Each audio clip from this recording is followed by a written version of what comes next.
बिस्मिल्लाहिर्रहमानिर्रहीम। अल्लाह के हुजूर दुआ है कि आप सब को अपनी आफियत के साए में रखे, आप सब की जायज़ मुरादें अल्लाह ताला पूरी फरमाए। इस वीडियो में महबूब को हासिल कर लेने वाला इंतहाई शदीद वजीफ़ा है। एक बहन ने बार बार मैसेजेस किए कि मुझे ऐसा वजीफ़ा दें कि मैं अपने महबूब को हासिल कर लूं। मेरे अजीज़ों, कोई भी शख्स जो किसी से मोहब्बत करता है उसकी हतमी ख्वाहिश तो यही होती है कि वो अपने महबूब को हासिल कर ले। इस वीडियो में मैं आपको सूरत अल कौसर का एक वजीफ़ा दूंगा और इस वजीफ़े के साथ ही आपने एक अजीमत को बतौर दुआ पढ़ना है और पढ़ के फिर आपने एक अमल करना है।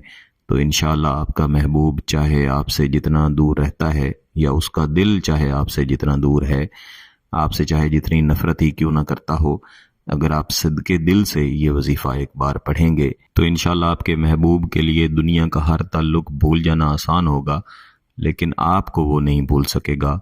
आपके साथ मोहब्बत का इजहार भी करेगा और आपका जायज़ मकसद जो है, यानी शादी का मकसद है, मंगनी का मकसद है, वो ज़रूर पूरा होगा। साथ ही इस बहन ने भी और दीगर कई दोस्त अहबाब पूछते रहते हैं कि कोई भी वजीफ़ा करने से मुतल्लिक हम एहतियातें कौन सी करें। ऐसी कौन सी एहतियातें हों कि जब कोई वजीफ़ा या अमल करें तो उसके बुरे असरात हम पे ना आएँ, और साथ ही ऐसी एहतियातें बताएं कि हम जब भी कोई वजीफ़ा या अमल करें हमें उसका अच्छा असर लाजमी मिले। तो इस बारे में मैं आपको चंद एक बातें बता देता हूँ, इन्हें आप गौर से सुन लें, लिख लें, फिर इन पे अमल भी करें। जिसमें मैंने आयतल कुर्सी को एक मखसूस तरीके से पढ़ के इस्तेमाल करने का तरीका बताया है। रुज्जत से बचने का भी वही अमल है और किसी भी अमल के बद असरात से बचने का भी वही अमल है।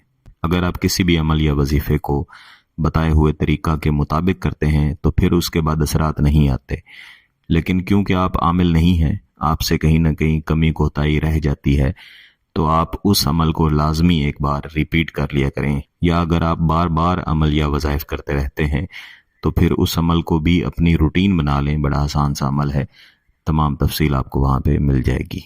कोई भी अमल या वजीफ़ा करते हुए सबसे पहली एहतियात तो ये कि आप नमाज की पाबंदी करें, क्योंकि ये सारे नूरी अमल है। सच बोलें, हुकूकुल इबाद आप पूरे करें। इसके अलावा कोई भी वजीफ़ा जब आप शुरू करें तो कोशिश करें कि कम अज़ कम एक दिन पहले आप लहसुन खाना छोड़ दें। चाहे आप कच्चा लहसुन खाते हैं या सालन में लहसुन पका के खाते हैं, दोनों सूरतों में छोड़ दें। और कच्चे प्याज तो बिल्कुल भी आपने नहीं खाने। इस तरह कम अज़ कम एक दिन गुजार के फिर उसके बाद आप कोई भी वजीफ़ा या अमल करें, इंशाअल्लाह उसके आपको बहुत अच्छे असरात मिलेंगे। दरअसल प्याज या लहसुन, इनकी बदबू से मुअक्किलात नफरत करते हैं, तो जब आप कोई अमल करते हैं तो आपके मुंह से इनकी बदबू आती है। हमें बाज़ औक़ात महसूस नहीं होती, हम अपना मुंह या दांत वगैरह साफ़ कर लेते हैं, लेकिन मुअक्किलात को इनकी बदबू आती रहती है। तो ये चंद एक एहतियातें हैं, अगर इन पर अमल कर लिया जाए तो इंशाअल्लाह फिर असरात बहुत अच्छे मिलते हैं। ये वजीफ़ा आप किसी भी दिन कर सकते हैं, किसी भी जगह पे बैठ के करें, लेकिन पाकी की हालत में और बावुज़ू हालत में करें। आपने 41 मरतबा सूरह अल कौसर अव्वल आखिर एक बार दुरूद शरीफ के साथ पढ़नी है। महबूब का तसव्वुर रखना है। पढ़ लेने के बाद महबूब के तसव्वुर की तरफ, या अगर तस्वीर सामने रखी हुई है तो तस्वीर के ऊपर आपने 3 अदद दम कर देने हैं। इसके बाद आपने ये अजीमत 381 मरतबा या ज़्यादा से ज़्यादा 500 मरतबा पढ़नी है। तादाद का कोई मसला नहीं, लेकिन कम अज़ कम 381 मरतबा हो। इससे ऊपर आप चाहे 1000 दफ़ा पढ़ लें, जितनी ज़्यादा पढ़ेंगे उतने ज़्यादा इसके असरात मिलेंगे। अल्लाहुम्मा अजअलहु मजनून बी, अल्लाहुम्मा अजअलहु मजनून बी। इंतहाई आसान चंद एक लफ्ज़ हैं, तो इनको पढ़ लेने के बाद भी आपने उसी तरीके से महबूब के तसव्वुर की तरफ या महबूब की तस्वीर के ऊपर फूंक मार देनी है।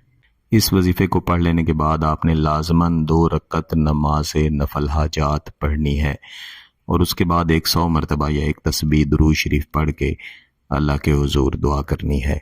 ये एक दिन का ही वजीफ़ा है, लेकिन मैं आपको मशवरा दूंगा कि आप लगातार 5 दिन इस वजीफ़े को लाजमी करें।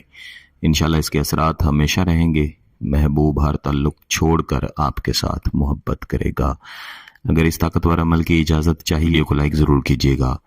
किसी बात की समझ ना आए तो वीडियो को दोबारा देखें, फिर भी समझ ना आए तो व्हाट्सएप पर रब्ता कर सकते हैं।